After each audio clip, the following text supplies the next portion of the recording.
ಒಂದು ಚಿಕ್ಕ ಗ್ರಾಮದಲ್ಲಿ ಆಕಾಶ ಎಂಬ ಬಾಲಕನು ತನ್ನ ತಂದೆ ಮಹಾಂತೇಶನೊಂದಿಗೆ ವಾಸಿಸುತ್ತಿದ್ದ.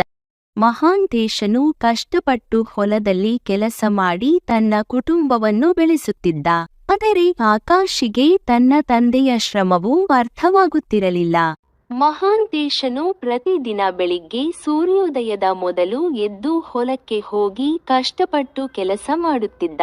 ಆಕಾಶ ಮಾತ್ರ ಶಾಲೆಯಿಂದ ಬಂದ ಮೇಲೆ ಆಟವಾಡುತ್ತಾ ಕಾಲಹರಣ ಮಾಡುತ್ತಿದ್ದ. ಒಂದು ದಿನ ಮಹಾಂತೇಶನಿಗೆ ಆಕಾಶನಿಗೆ ಜೀವನದ ಮೌಲ್ಯವನ್ನು ಕಲಿಸಬೇಕೆಂದು ನಿರ್ಧಾರವಾಯಿತು. ಶನಿವಾರ ಮಹಾಂತೇಶ ಆಕಾಶನಿಗೆ ಬೆಳಗ್ಗೆಯೇ ಬೆಳ್ಳಿಯ ಸೂರ್ಯೋದಯದೊಂದಿಗೆ ಎಚ್ಚರಿಸಿದರು. ಆಕಾಶ, ನೀನು ಇಂದು ನನ್ನ ಜೊತೆಯಲ್ಲಿ ಹೊಲಕ್ಕೆ ಬರಬೇಕು ಎಂದರು. ಆಕಾಶ ಬೇಸರದಿಂದ ಒಪ್ಪಿದ. ಹೊಲದಲ್ಲಿ ಬಿಸಿಲು, ಮಣ್ಣು ಮತ್ತು ಶ್ರಮವನ್ನು ಅನುಭವಿಸಿದಾಗ ಆಕಾಶ ಮೊದಲ ಬಾರಿ ತಂದೆಯ ಶ್ರಮದ ಮಹತ್ವವನ್ನು ಅರಿತುಕೊಂಡ.